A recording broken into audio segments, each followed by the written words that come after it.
en direct avec Jean-Charles Banoun. Bonsoir, deux nouvelles attaques au couteau donc ce matin à Jérusalem. Un policier et la passagère d'un autobus ont été blessés. L'un des terroristes a été tué, l'autre a pu être arrêté après une course-poursuite. Des attaques qui devraient durer encore des mois, affirment plusieurs experts militaires israéliens. Joseph Emmanuel. 2 attaques en moins de 3 heures ont eu lieu ce dimanche à Jérusalem. La première, tôt dans la matinée, face à la porte de Damas, à l'entrée de la vieille ville. Comme chaque jour, la police des frontières monte la garde. Un Palestinien surgit, crie « Allahu Akbar » et poignarde l'un des policiers au niveau du cou. Le terroriste est alors abattu sur le champ. C'est un Palestinien de 38 ans, originaire de la ville palestinienne de Naplouse. Le policier blessé a une vingtaine d'années. Il a immédiatement été évacué vers l'hôpital Hadassah Ben Kerem de Jérusalem. Et les enquêteurs prennent le relais sur place pour collecter des preuves. Les médecins légistes travaillent sur le site. Jérusalem est sécurisée à l'extérieur, mais aussi à l'intérieur de la ville, particulièrement autour de la porte de Damas où a lieu l'attaque. La porte de Damas a été le théâtre de plusieurs attaques au couteau contre des Israéliens au cours des dernières semaines. Et comme l'assaillant de ce dimanche, beaucoup des terroristes viennent de Naplouse, au lieu de la deuxième intifada. Toujours dans la matinée de dimanche, encore à Jérusalem, c'est une travailleuse étrangère originaire du Népal qui a été prise pour cible par un Palestinien. La jeune femme attend alors à une station d'autobus. Il n'y avait pas beaucoup de monde autour. J'écoutais de la musique. Il est arrivé près de moi, un jeune, et m'a poignardé avec un couteau ou quelque chose comme ça. Issoraï ne comprend pas tout de suite qu'elle vient d'être victime d'un attentat. Le jeune Palestinien l'a poignardé dans le dos avant de prendre la fuite. C'est un conducteur de bus qui aide la victime et appelle les secours. Le terroriste est appréhendé par la police quelques minutes plus tard sur un chantier d'un immeuble en construction. C'est un Palestinien de 17 ans et le Premier ministre a réagi à ces attaques. Il ouvre sa séance en rappelant qu'il y a 68 ans, jour pour jour, l'ONU votait la partition de la Palestine en un État arabe et un État juif. Il rappelle également que les actes terroristes accompagnent Israël depuis le commencement. Ces actes terroristes nous accompagnent depuis plus de 100 ans, mais ils ne nous ont jamais abattus, comme ils ne nous abattent pas non plus aujourd'hui. Ce qui cause ce terrorisme, c'est le fait de refuser l'existence de l'État d'Israël comme le pays du peuple juif, sous quelque forme que ce soit. Les attaques par des Palestiniens contre des civils israéliens ou des forces de sécurité sont devenues un phénomène quasi quotidien ces derniers mois. Depuis le 13 septembre, 80 attaques au couteau ont lieu en Israël, 10 attaques à la voiture bélier et 29 fusillades. Au total, 21 Israéliens sont morts et plus de 200 ont été blessés, dont 21 dans un état grave. Alors, pointé du doigt comme principal moteur de ces attaques, l'incitation à la haine dans les médias et réseaux sociaux palestiniens. L'armée israélienne a d'ailleurs fermé une nouvelle radio palestinienne à Hebron. Cette nuit, c'est la 3e en l'espace de quelques jours. Reportage Maël Benoliel. La voix de ceux qui n'en ont pas. C'était la devise de Al-Khouriya, une des radios les plus populaires de Hébron, avant que sa diffusion ne soit stoppée net du jour au lendemain. Il y a environ un mois, son directeur, Eyman Kawasme, a vu débarquer en pleine nuit l'armée israélienne dans ses locaux avec l'ordre de mettre un terme à la diffusion pour les 6 prochains mois. Tout a été détruit ici, ici aussi, et là aussi. Et là, c'est la porte qui est fermée. C'est un immeuble important et ici à l'intérieur il y avait beaucoup d'équipements, mais tout a été détruit.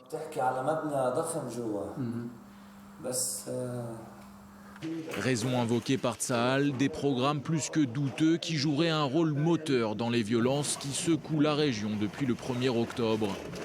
Un mouvement que certains qualifient même d'intifada des couteaux.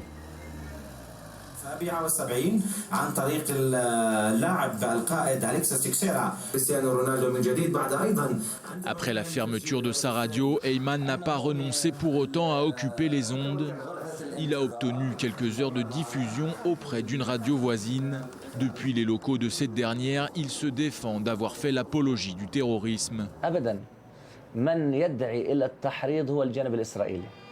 Non, pas du tout. Celui qui incite à la haine, c'est Israël. J'ai toute une équipe qui se charge de traduire la presse israélienne en arabe. Moi, je ne fais que citer cette même presse dans mes émissions, donc s'il y a incitation de la part de quelqu'un, c'est bien d'Israël. Depuis que nous ne sommes plus diffusés, il y a eu d'autres attentats au couteau ou à la voiture bélier, mais aussi à l'arme à feu, donc ça prouve bien que ce qu'Israël dit de notre radio est un mensonge. C'est déjà la 3e fois que cette radio se voit interdire des ondes pour une durée temporaire pour les mêmes motifs. Car pour Israël, nul doute que Al-Khouri a un rôle dans les violences. Mais qu'en est-il de la réaction de l'autorité palestinienne ? C'est au quartier général de la province de Hébron, auprès du gouverneur de cette ville autonome palestinienne, que nous avons essayé d'obtenir une réponse, mais sans succès.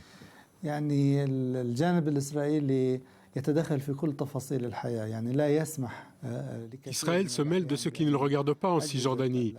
Les autorités israéliennes prennent des décisions unilatérales. Ils décident de ce qui est juste et de ce qui ne l'est pas, de ce qui rentre dans le cadre de la loi et de ce qui ne rentre pas. Ils sont juges et partis, et les assaillants sont tout simplement exécutés. Nous n'avons aucune preuve que la radio a incité à la haine. Nous n'avons reçu aucun avertissement ni de l'autorité palestinienne, ni de personne d'autre. Il n'y a rien de nouveau. Nous connaissons la politique d'Israël. Cela fait partie d'une punition collective. Cela revient à réduire au silence tous ceux qui essayent de dire la vérité. C'est une atteinte à leur liberté.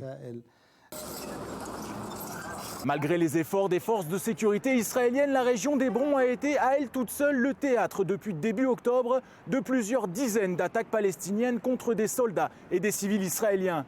Au moins 20 d'entre elles étaient des attaques au couteau. Alors, Dror Even Sapir, bonsoir, analyste politique. On voit que cette tension qui existe entre les Palestiniens et Israël a également des répercussions à l'extérieur, puisqu'on vient d'apprendre que Netanyahou avait ordonné la suspension de tout contact politique avec l'Europe. C'est lié à l'affaire de l'étiquetage. Alors, il faut être précis, il s'agit de la suspension des contacts avec les institutions de l'Union européenne, pas avec les pays membres, pas avec chacun des pays membres, avec les institutions européennes concernant un domaine bien précis qui est celui du processus de paix, ou plutôt de ce qu'il en reste. Il n'en reste pas grand-chose, on sait. Donc c'est une mesure qu'on peut considérer comme étant essentiellement symbolique, puisque de processus de paix, il n'en a pas. En tout cas, les Israéliens, dorénavant, ne veulent plus avoir affaire à l'Union européenne en tant que telle, à Bruxelles, pour aller vite, concernant le processus de paix, concernant les relations israélo-palestiniennes. Et c'est une mesure qui fait suite, en tout cas qui est présentée comme étant une réaction à la directive européenne d'étiquetage, cette fameuse directive dont on entend parler, d'étiquetage des produits manufacturés dans les territoires conquis en 1967, que ce soit la Cisjordanie, Jérusalem-Est ou bien le plateau du Golan. Alors pourquoi Benjamin Netanyahou prend-il ce genre de décision ? D'une part parce qu'il veut bien évidemment éviter que ce soit le premier pas vers un éventuel boycott en bonne uniforme. Pour l'instant, il n'est pas question de boycott mais d'étiquetage uniquement. Et puis aussi peut-être parce que le Premier ministre israélien a l'impression que la communauté internationale a bien d'autres chats à fouetter, qu'elle est bien plus préoccupée par ce qui se passe en Syrie, par le terrorisme international, par le djihadisme international qui a frappé en France. Et puis également parce qu'on a un petit peu l'impression, on va peut-être en reparler, que les perspectives d'un élargissement du gouvernement, de la coalition israélienne actuelle vers le centre-gauche, vers l'Union sioniste, le parti travailliste, elles se sont refermées et que donc on se dirige vers un gouvernement qui est le gouvernement en place, un gouvernement étroit dont le centre de gravité idéologique est très nettement placé à droite. Alors on a vu également que Netanyahou aujourd'hui a montré sa fermeté. En tout cas, il n'y aura pas de retrait d'initiative unilatérale de sa part. Alors il avait déjà précisé que ses propos concernant d'éventuelles mesures, et non pas retrait, mais mesures unilatérales dans les territoires de Cisjordanie, propos qui avaient été prononcés, on s'en souvient, lors d'un discours à Washington au cours de la dernière visite de Benjamin Netanyahou aux États-Unis. Netanyahou a dû préciser une nouvelle fois qu'il n'était pas question de retrait. Il a dû le faire suite aux inquiétudes de son aile droite, qu'il entend satisfaire pour les raisons que l'on vient d'évoquer. Pas de gouvernement d'union nationale en perspective. Cette aile droite était inquiétée donc de ses propos sur d'éventuelles mesures unilatérales. Benjamin Netanyahou a voulu les rassurer. Il ne s'agit pas pour lui de remettre aux Palestiniens, l'autorité palestinienne, ne serait-ce qu'un mètre carré de territoire dans la zone C. Vous savez, la zone C, c'est la zone des territoires qui est sous contrôle civil et militaire entier d'Israël, donc pas de concession face aux Palestiniens dans cette perspective-là. On a un petit peu l'impression qu'après un premier ballon d'essai vers davantage de modération politique, peut-être Benjamin Netanyahou est en train de revenir à ses fondamentaux en quelque sorte. Ouais. Alors ça dénote quand même tout cela une attitude assez hésitante globalement des dirigeants israéliens.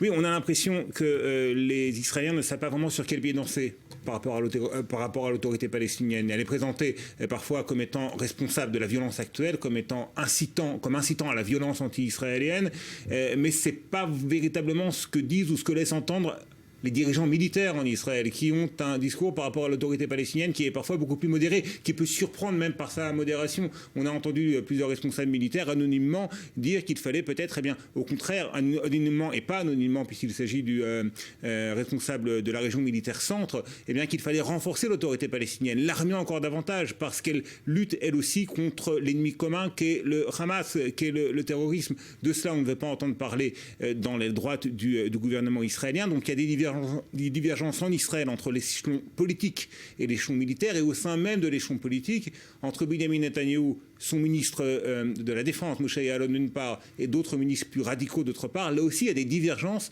quant à la marche à suivre face aux Palestiniens. Merci, Dror Even-Sapir.